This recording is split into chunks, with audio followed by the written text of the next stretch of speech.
Hello, friends. Welcome to Creative Medicine. In this lecture, we will learn about Workup for secondary amenorrhea. Hormonal study. Hormonal study is the first and the best investigation. In the hormonal study, urinary pregnancy test is done. Thyroid stimulating hormone and prolactin are given in the hormonal study. All these are found to be normal. If progesterone challenge test.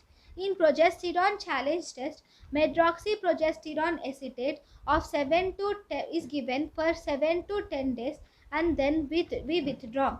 If you give medroxyprogesterone acetate for 7 to 10 days and if you withdraw, and after withdrawal if bleeding is present, then it is an ovulation or polycystic ovarian disease. If bleeding is absent, then the next step is you should do estrogen and progesterone challenge test should be done. If if you give estrogen and progesterone challenge test, in this if you get estrogen can be given for 21 days, and the last 10 days you can add progesterone.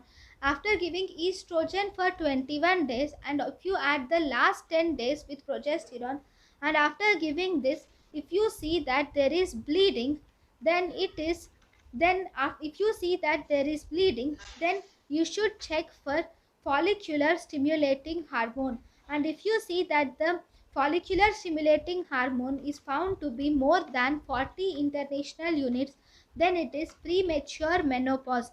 If the levels of follicular stimulating hormone is normal or decreased, then it is pituitary or hypothalamic disorder. In such case, you will do magnetic resonance imaging. In magnetic resonance imaging, there can be empty cellular turcica. If there is empty cellular turcica, then it is Sheehan syndrome. In magnetic resonance imaging, if you see a space occupying lesion, then it is prolactinoma. In magnetic resonance imaging, if it is normal, then it is hypothalamic disorder. Even after giving estrogen progesterone challenge test, if there is no bleeding, then it shows that the uterine cause, that is Asherman syndrome.